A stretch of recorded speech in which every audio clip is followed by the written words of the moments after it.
Harry Potter and the Prisoner of Azkaban, Chapter 14, Snape's Grudge. No one in Gryffindor Tower slept that night. They knew that the castle was being searched again, and the whole house stayed awake in the common room, waiting to hear whether Black had been caught. Professor McGonagall came back at dawn to tell them that he had again escaped. Everywhere they went next day, they saw signs of tighter security. Professor Flitwick could be seen teaching the front doors to recognize a large picture of Sirius Black. Filch was suddenly bustling up and down the corridors, boarding up everything from tiny cracks in the walls to mouse holes. Sir Cadogan had been sacked. His portrait had been taken back to its lonely landing on the 7th floor, and the fat lady was back. She had been expertly restored, but was still extremely nervous, and had only agreed to return to her job on condition that she was given extra protection. A bunch of surly security trolls had been hired to guard her. They paced the corridor in a menacing group, talking in grunts and comparing the size of their clubs. Harry couldn't help noticing that the statue of the one-eyed witch on the 3rd floor remained unguarded and unblocked. It seemed that Fred and George had been right in thinking that they, and now Harry, Ron, and Hermione, were the only ones who knew about the hidden passageway within it. "Do you reckon we should tell someone?" Harry asked Ron. "We know he's not coming in to Honeydukes," said Ron dismissively. "We'd have heard if the shop had been broken into." Harry was glad Ron took this view. If the one-eyed witch was boarded up too, he would never be able to go into Hogsmeade again. Ron had become an instant celebrity.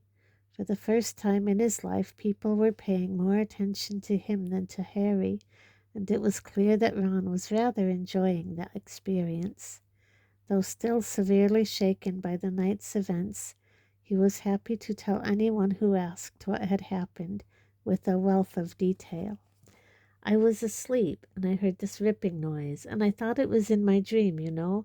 But then there was this draft. I woke up, and one side of the hangings on my bed had been pulled down.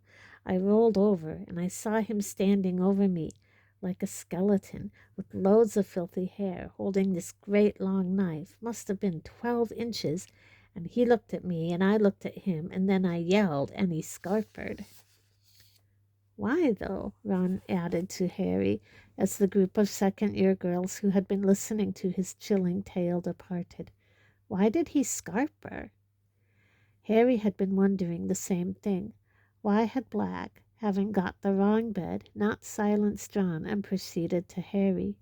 Black had proved 12 years ago that he didn't mind murdering innocent people, and this time he had been facing 5 unarmed boys, 4 of whom were asleep. "He must have known he'd have a job getting back out of the castle once you'd yelled and woken people up," said Harry thoughtfully. "He'd have had to kill the whole house to get back through the portrait hole. Then he would have met the teachers." Neville was in total disgrace. Professor McGonagall was so furious with him she had banned him from all future Hogsmeade visits, given him a detention, and forbidden anyone to give him the password into the tower. Poor Neville was forced to wait outside the common room every night for somebody to let him in, while the security trolls leered unpleasantly at him. None of these punishments, however, came close to matching the one his grandmother had in store for him. 2 days after Black's break-in, she sent Neville the very worst thing a Hogwarts student could receive over breakfast: a howler. The school owl swooped into the great hall, carrying the post as usual, and Neville choked as a huge barn owl landed in front of him, a scarlet envelope clutched in its beak. Harry and Ron, who were sitting opposite him, had recognized the letter as a howler at once. Ron had got one from his mother the year before. "Run for it, Neville," Ron advised. Neville didn't need telling twice. He seized the envelope and, holding it before him like a bomb, sprinted out of the hall, while the Slytherin table exploded with laughter at the sight of him. They heard the howler go off in the entrance hall. Neville's grandmother's voice, magically magnified to 100 times its usual volume, shrieking about how he had brought shame on the whole family. Harry was too busy feeling sorry for Neville to notice immediately that he had a letter too. Hedwig got his attention by nipping him sharply on the wrist. Ouch! Oh, thanks, Hedwig. Harry tore open the envelope while Hedwig helped herself to some of Neville's cornflakes. The note inside said, Dear Harry and Ron, how about having tea with me this evening round 6? I'll come and collect you from the castle. Wait for me in the entrance hall. You're not allowed out on your own. Cheers, Hagrid. He probably wants to hear all about Black, said Ron. So at 6 o'clock that evening, Harry and Ron left Gryffindor Tower, passed the security trolls at a run, and headed down to the entrance hall. Hagrid was already waiting for them. All right, Hagrid, said Ron. Suppose you want to hear about Saturday night, do you? I've already heard all about it, said Hagrid, opening the front doors and leading them outside. Oh, said Ron, looking slightly put out. The first thing they saw on entering Hagrid's cabin was Buckbeak, who was stretched out on top of Hagrid's patchwork quilt, his enormous wings folded tight to his body, enjoying a large plate of dead ferrets. Averting his eyes from this unpleasant sight, Harry saw a gigantic hairy brown suit and a very horrible yellow and orange tie hanging from the top of Hagrid's wardrobe door. What are they for, Hagrid? Said Harry. Buckbeak's case against the Committee for the Disposal of Dangerous Creatures, said Hagrid. This Friday. Him and me'll be going down to London together. I've booked 2 beds on the night bus. Harry felt a nasty pang of guilt. He had completely forgotten that Buckbeak's trial was so near, and judging by the uneasy look on Ron's face, he had too. They had also forgotten their promise about helping him prepare Buckbeak's defense. The arrival of the firebolt had driven it clean out of their minds. Hagrid poured them tea and offered them a plate of bath buns, but they knew better than to accept. They had had too much experience of Hagrid's cooking. I got something to discuss with you two, said Hagrid, sitting himself between them and looking uncharacteristically serious. What? Said Harry. Hermione, said Hagrid. What about her? Said Ron. She's in a right state, that's what. She's been coming down to visit me a lot since Christmas. Been feeling lonely. First you weren't talking to her 'cause of the firebolt. Now you're not talking to her because her cat. 8 scabbers, Ron interjected angrily. Because her cat acted like all cats do, Hagrid continued doggedly. She's cried a fair few times, you know. Going through a rough time at the moment. Bitten off more'n she can chew, if you ask me, all the work she's trying to do. Still found time to help me with Buckbeak's case, mind. She's found some really good stuff for me. Reckon he'll stand a good chance now. Hagrid, we should have helped as well. Sorry, Harry began awkwardly. I'm not blaming you, said Hagrid, waving Harry's apology aside. God knows you've had enough to be getting on with. I've seen you practicing Quidditch every hour of the day and night, but I gotta tell you, I thought you two'd value your friends more than broomsticks or rats, that's all. Harry and Ron exchanged uncomfortable looks. Really upset she was when Black nearly stabbed you, Ron. She's got her heart in the right place, Hermione has, and you two not talking to her. If she'd just get rid of that cat, I'd speak to her again, Ron said angrily, but she's still sticking up for it. It's a maniac, and she won't hear a word against it. Ah, well, people can be a bit stupid about their pets, said Hagrid wisely. Behind him, Buckbeak spat a few ferret bones onto Hagrid's pillow. They spent the rest of their visit discussing Gryffindor's improved chances for the Quidditch Cup. At 9 o'clock, Hagrid walked them back up to the castle. A large group of people was bunched around the notice board when they returned to the common room. Hogsmeade next weekend, said Ron, craning over the heads to read the new notice. What do you reckon? He added quietly to Harry as they went to sit down.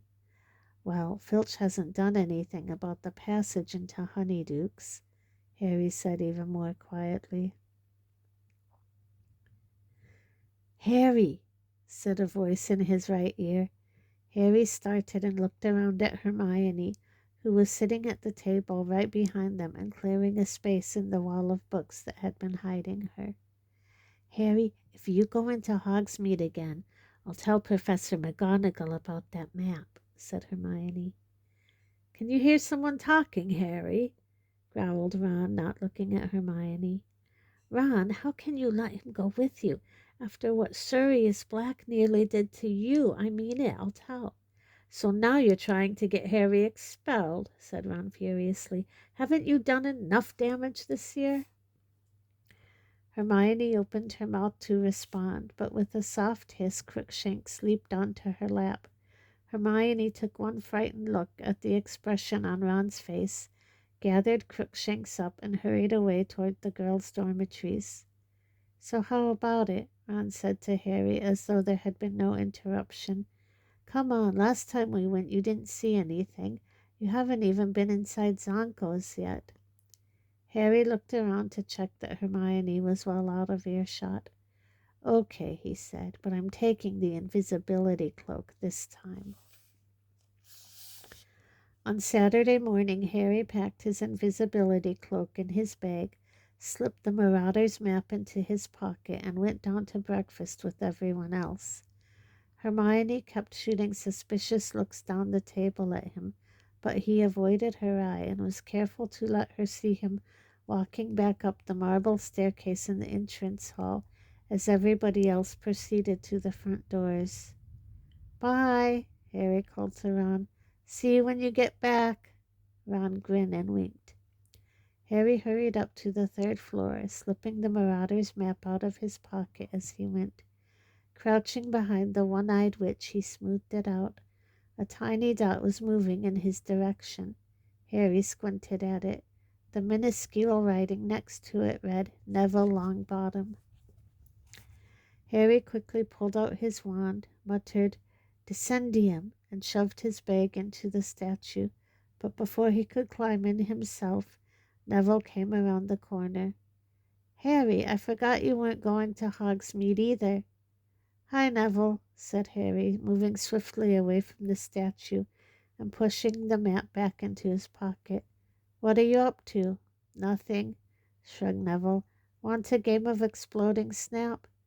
Not now. I was going to go to the library and do that vampire essay for Lupin. I'll come with you, said Neville brightly. I haven't done it either. Hang on. Yeah, I forgot I finished it last night. Brilliant, you can help me, said Neville, his round face anxious. I don't understand that thing about the garlic at all. Do they have to eat it, or... Neville broke off with a small gasp, looking over Harry's shoulder. It was Snape. Neville took a quick step behind Harry. And what are you two doing here? Said Snape, coming to a halt and looking from one to the other. An odd place to meet. To Harry's immense disquiet, Snape's black eyes flicked to the doorways on either side of them, and then to the one-eyed witch. We're not meeting here, said Harry. We just met here. Indeed, said Snape. You have a habit of turning up in unexpected places, Potter, and you are rarely there for no reason. I suggest the pair of you return to Gryffindor Tower, where you belong. Harry and Neville set off without another word. As they turned the corner, Harry looked back.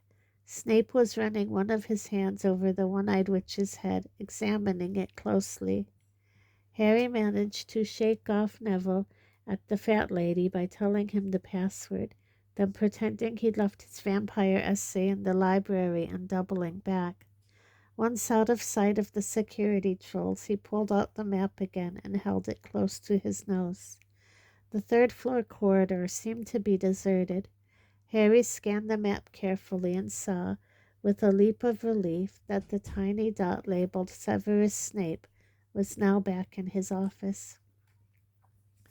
He sprinted back to the one-eyed witch, opened her hump, heaved himself inside, and slid down to meet his bag at the bottom of the stone chute. He wiped the marauder's map blank again, then set off at a run. Harry, completely hidden beneath the invisibility cloak, emerged into the sunlight outside Honeyduke's and prodded Ron in the back. "It's me," he muttered. "What kept you?" Ron hissed. Snape was hanging around. They set off up the high street. "Where are you?" Ron kept muttering out of the corner of his mouth. "Are you still there? This feels weird." They went to the post office. Ron pretended to be checking the price of an owl to bill in Egypt, so that Harry could have a good look around. The owls sat hooting softly down at him, at least 300 of them, from great grays right down to tiny little scops owls, local deliveries only, which were so small they could have sat in the palm of Harry's hand. Then they visited Zonko's, which was so packed with students Harry had to exercise great care not to tread on anyone and cause a panic. There were jokes and tricks to fulfill even Fred and George's wildest dreams. Harry gave Ron whispered orders and passed him some gold from under the cloak. They left Zonko's with their money bags considerably lighter than they had been on entering, but their pockets bulging with dung bombs, hiccup sweets, frog spawn soap, and a nose-biting teacup apiece. The day was fine and breezy, and neither of them felt like staying indoors, so they walked past the 3 broomsticks and climbed a slope to visit the Shrieking Shack, the most haunted dwelling in Britain. It stood a little way above the rest of the village, and even in daylight was slightly creepy, with its boarded windows and dank, overgrown garden. "Even the Hogwarts ghosts avoid it," said Ron as they leaned on the fence looking up at it. "I asked Nearly Headless Nick. He said he's heard a very rough crowd lived there. No one can get in. Fred and George tried, obviously, but all the entrances are sealed shut." Harry, feeling hot from their climb, was just considering taking off the cloak for a few minutes when they heard voices nearby. Someone was climbing towards the house from the other side of the hill. Moments later, Malfoy had appeared, followed closely by Crabbe and Goyle. Malfoy was speaking. "Should have an owl from Father any time now. He had to go to the hearing to tell them about my arm, about how I couldn't use it for 3 months." Crabbe and Goyle sniggered. "I really wish I could hear that great hairy moron trying to defend himself. There's no harm in him, honest. That hippogriff's as good as dead." Malfoy suddenly caught sight of Ron. His pale face split in a malevolent grin. "What are you doing, Weasley?" Malfoy looked up at the crumbling house behind Ron. "Suppose you'd love to live here, wouldn't you, Weasley? Dreaming about your own bedroom. I heard your family all sleep in one room. Is that true?" Harry seized the back of Ron's robes to stop him leaping on Malfoy. "Leave him to me," he hissed in Ron's ear. The opportunity was too perfect to miss. Harry crept silently around behind Malfoy, Crabbe, and Goyle, bent down and scooped a large handful of mud out of the path. "We were just discussing your friend Hagrid," Malfoy said to Ron. "Just trying to imagine what he's saying to the Committee for the Disposal of Dangerous Creatures. Do you think he'll cry when they cut off his hippogriff's splat?" Malfoy's head jerked forwards as the mud hit him. His silver blonde hair was suddenly dripping in muck. "What the—" Ron had to hold on to the fence to keep himself standing. He was laughing so hard. Crabbe and Goyle spun stupidly on the spot, staring wildly around. Malfoy trying to wipe his hair clean. "What was that? Who did that?" "Very haunted up here, isn't it?" said Ron with the air of one commenting on the weather. Crabbe and Goyle were looking scared. Their bulging muscles were no use against ghosts. Malfoy was staring madly around at the deserted landscape. Harry sneaked along the path where a particularly sloppy puddle yielded some foul-smelling green sludge. Splatter! Crabbe and Goyle caught some this time. Goyle hopped furiously on the spot, trying to rub it out of his small, dull eyes. "It came from over there," said Malfoy, wiping his face and staring at a spot some 6 feet to the left of Harry. Crabbe blundered forwards, his long arms outstretched like a zombie. Harry dodged around him, picked up a stick, and lobbed it at Crabbe's back. Harry doubled up with silent laughter as Crabbe did a kind of pirouette in midair, trying to see who had thrown it. As Ron was the only person Crabbe could see, it was Ron he started towards, but Harry stuck out his leg. Crabbe stumbled, and his huge flat foot caught the hem of Harry's cloak. Harry felt a great tug, then the cloak slid off his face. For a split second, Malfoy stared at him. "Ah!" he yelled, pointing at Harry's head. Then he turned tail and ran at breakneck speed back down the hill, Crabbe and Goyle behind him. Harry tugged the cloak up again, but the damage was done. "Harry," Ron said, stumbling forward and staring hopelessly at the point where Harry had disappeared. "You'd better run for it. Malfoy tells anyone. You'd better get back to the castle, quick." "See you later," said Harry, and without another word, he tore back down the path toward Hogsmeade. Would Malfoy believe what he had seen? Would anyone believe Malfoy? Nobody knew about the invisibility cloak. Nobody except Dumbledore. Harry's stomach turned over. Dumbledore would know exactly what had happened, if Malfoy said anything. Back into Honeydukes, back down the cellar steps, across the stone floor, through the trapdoor. Harry pulled off the cloak, tucked it under his arm, and ran flat out along the passage. Malfoy would get back first. How long would it take him to find a teacher? Panting, a sharp pain in his side, Harry didn't slow down until he reached the stone slide. He would have to leave the cloak where it was. It was too much of a giveaway if Malfoy had tipped off a teacher. He hid it in a shadowy corner, then started to climb, fast as he could, his sweaty hands slipping on the sides of the chute. He reached the inside of the witch's hump, tapped it with his wand, stuck his head through, and hoisted himself out. The hump closed, and just as Harry jumped out from behind the statue, he heard quick footsteps approaching. It was Snape.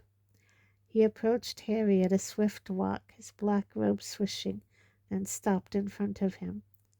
"So," he said. There was a look of suppressed triumph about him. Harry tried to look innocent, all too aware of his sweaty face and his muddy hands, which he quickly hid in his pockets. "Come with me, Potter," said Snape. Harry followed him downstairs, trying to wipe his hands clean on the inside of his robes without Snape noticing. They walked down the stairs to the dungeons and then into Snape's office. Harry had only been in here once before, and he had been in very serious trouble then, too. Snape had acquired a few more horrible, slimy things in jars since last time, all standing on shelves behind his desk, glinting in the firelight and adding to the threatening atmosphere. "Sit," said Snape. Harry sat. Snape, however, remained standing. "Mr. Malfoy has just been to see me with a strange story, Potter," said Snape. Harry didn't say anything. "He tells me that he was up by the Shrieking Shack when he ran into Weasley, apparently alone." Still, Harry didn't speak. "Mr. Malfoy states that he was standing talking to Weasley when a large amount of mud hit him on the back of the head. How do you think that could have happened?" Harry tried to look mildly surprised. "I don't know, Professor." Snape's eyes were boring into Harry's. It was exactly like trying to stare out a hippogriff. Harry tried very hard not to blink. "Mr. Malfoy then saw an extraordinary apparition. Can you imagine what it might have been, Potter?" "No," said Harry. now trying to sound innocently curious. It was your head, Potter, floating in mid-air. There was a long silence. Maybe he'd better go to Madame Pomfrey, said Harry. If he's seeing things like— What would your head have been doing in Hogsmeade, Potter? Said Snape softly. Your head is not allowed in Hogsmeade. No part of your body has permission to be in Hogsmeade. I know that, said Harry, striving to keep his face free of guilt or fear. It sounds like Malfoy's having Malfoy is not having hallucinations, snarled Snape, and he bent down, a hand on each arm of Harry's chair, so that their faces were a foot apart. If your head was in Hogsmeade, so was the rest of you. I've been up in Gryffindor Tower, said Harry, like you told. Can anyone confirm that? Harry didn't say anything. Snape's thin mouth curled into a horrible smile. So, he said, straightening up again, everyone from the Minister for Magic downwards has been trying to keep famous Harry Potter safe from Sirius Black. But famous Harry Potter is a law unto himself. Let the ordinary people worry about his safety. Famous Harry Potter goes where he wants to, with no thought for the consequences. Harry stayed silent. Snape was trying to provoke him into telling the truth. He wasn't going to do it. Snape had no proof yet. How extraordinarily like your father you are, Potter, Snape said suddenly, his eyes glinting. He, too, was exceedingly arrogant. A small amount of talent on the Quidditch pitch made him think he was a cut above the rest of us, too, strutting around the palace with his friends and admirers. The resemblance between you is uncanny. My dad didn't strut, said Harry before he could stop himself, and nor do I. Your father didn't set much store by rules either, Snape went on, pressing his advantage, his thin face full of malice. Rules were for lesser mortals, not Quidditch Cup winners. His head was so swollen. Shut up! Harry was suddenly on his feet. Rage such as he had not felt since his last night in Privet Drive was thundering through him. He didn't care that Snape's face had gone rigid, the black eyes flashing dangerously. What did you say to me, Potter? I told you to shut up about my dad, Harry yelled. I know the truth, all right? He saved your life. Dumbledore told me. You wouldn't even be here if it weren't for my dad. Snape's sallow skin had gone the color of sour milk. And did the headmaster tell you the circumstances in which your father saved my life? He whispered. Or did he consider the details too unpleasant for precious Potter's delicate ears? Harry bit his lip. He didn't know what had happened and didn't want to admit it, but Snape seemed to have guessed the truth. I would hate you to run away with a false idea of your father, Potter, he said, a terrible grin twisting his face.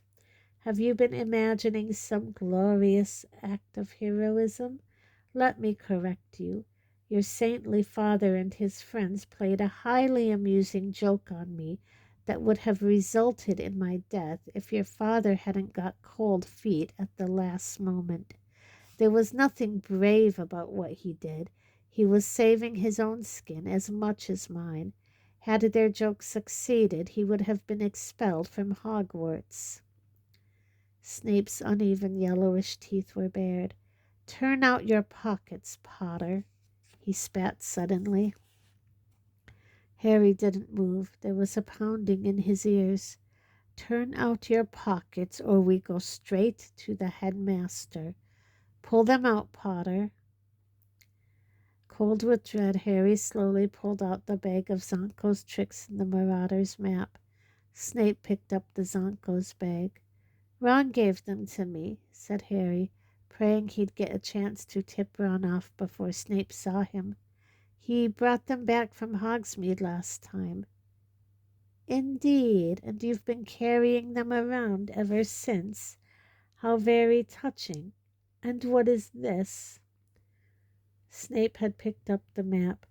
Harry tried with all his might to keep his face impassive. Spare bit of parchment, he shrugged. Snape turned it over, his eyes on Harry.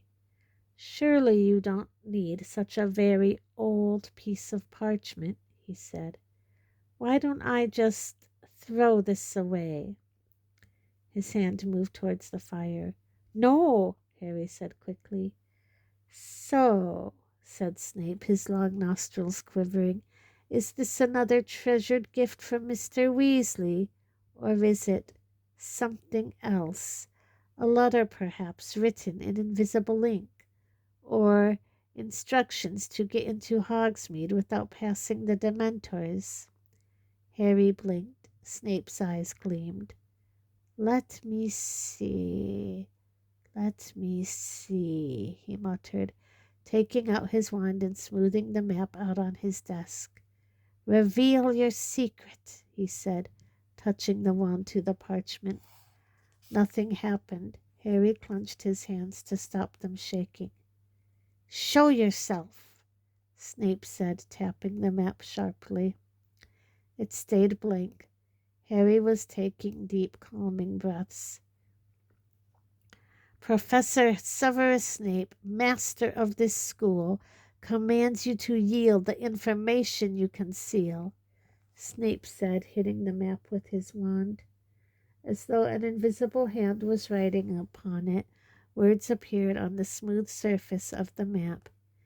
Mr. Mooney presents his compliments to Professor Snape and begs him to keep his abnormally large nose out of other people's business. Snape froze. Harry stared, dumbstruck, at the message. But the map didn't stop there. More writing was appearing beneath the first. Mr. Prongs agrees with Mr. Mooney and would like to add that Professor Snape is an ugly git. It would have been very funny if the situation hadn't been so serious. And there was more. Mr. Padfoot would like to register his astonishment that an idiot like that ever became a professor. Harry closed his eyes in horror. When he'd opened them, the map had had its last word. Mr. Wormtail bids Professor Snape good day and advises him to wash his hair, the slime ball. Harry waited for the blow to fall. So, said Snape softly, we'll see about this. He strode across to his fire, seized a fistful of glittering powder from a jar on the fireplace, and threw it into the flames. Lupin, Snape called into the fire. I want a word. Utterly bewildered, Harry stared at the fire. A large shape had appeared in it, revolving very fast. Seconds later, Professor Lupin was clambering out of the fireplace, brushing ash off his shabby robes. You called, Severus? Said Lupin mildly. I certainly did, said Snape, his face contorted with fury as he strode back to his desk. I have just asked Potter to empty his pockets. He was carrying this. Snape pointed at the parchment on which the words of Messrs. Mooney, Wormtail, Padfoot, and Prongs were still shining. An odd, closed expression appeared on Lupin's face. Well, said Snape. Lupin continued to stare at the map. Harry had the impression that Lupin was doing some very quick thinking. Well, said Snape again, this parchment is plainly full of dark magic. This is supposed to be your area of expertise, Lupin. Where do you imagine Potter got such a thing? Lupin looked up, and by the merest half-glance in Harry's direction, warned him not to interrupt. Full of dark magic, he repeated mildly. Do you really think so, Severus? It looks to me as though it is merely a piece of parchment that insults anybody who tries to read it. Childish, but surely not dangerous. I imagine Harry got it from a joke shop. Indeed, said Snape. His jaw had gone rigid with anger. You think a joke shop could supply him with such a thing? You don't think it more likely that he got it directly from the manufacturers? Harry didn't understand what Snape was talking about, nor apparently did Lupin. You mean from Mr. Wormtail or one of these people, he said. Harry, do you know any of these men? No, said Harry quickly. You see, Severus, said Lupin, turning back to Snape, it looks like a Zonko product to me. Right on cue, Ron came bursting into the office. He was completely out of breath and stopped just short of Snape's desk, clutching the stitch in his chest and trying to speak. I gave Harry that stuff, he choked. Bought it in Zonko's ages ago. Well, said Lupin, clapping his hands together and looking around cheerfully. That seems to clear that up. Severus, I'll take this back, shall I? He folded the map and tucked it inside his robes. Harry, Ron, come with me. I need a word about my vampire essay. Excuse us, Severus. Harry didn't dare look at Snape as they left his office. He, Ron, and Lupin walked all the way back into the entrance hall before speaking. Then Harry turned to Lupin. Professor, I don't want to hear explanations, said Lupin shortly. He glanced around the empty entrance hall and lowered his voice. I happen to know that this map was confiscated by Mr. Filch many years ago. Yes, I know it's a map, he said, as Harry and Ron looked amazed. I don't want to know how it fell into your possession. I am, however, astounded that you didn't hand it in, particularly after what happened the last time a student left information about the castle lying around, and I can't let you have it back, Harry. Harry had expected that and was too keen for explanations to protest. Why did Snape think I'd got it from the manufacturers? Because, Lupin hesitated, because these map makers would have wanted to lure you out of school. They'd think it extremely entertaining. Do you know them? Said Harry, impressed. We've met, he said shortly. He was looking at Harry more seriously than ever before. Don't expect me to cover up for you again, Harry. I cannot make you take Sirius Black seriously, but I would have thought that what you have heard when the Dementors draw near you would have had more of an effect on you. Your parents gave their lives to keep you alive, Harry. A poor way to repay them, gambling their sacrifice for a bag of magic tricks. He walked away, leaving Harry feeling worse by far than he had at any point in Snape's office. Slowly, he and Ron mounted the marble staircase. As Harry passed the one-eyed witch, he remembered the invisibility cloak. It was still down there, but he didn't dare go and get it. It's my fault, said Ron abruptly. I persuaded you to go. Lupin's right. It was stupid. We shouldn't have done it. He broke off. They had reached the corridor where the security trolls were pacing, and Hermione was walking towards them. One look at her face convinced Harry that she had heard what had happened. His heart plummeted. Had she told Professor McGonagall? Come to have a good gloat? Said Ron savagely as she stopped in front of them. Or have you just been to tell on us? No, said Hermione. She was holding a letter in her hands and her lip was trembling. I just thought you ought to know. Hagrid lost his case.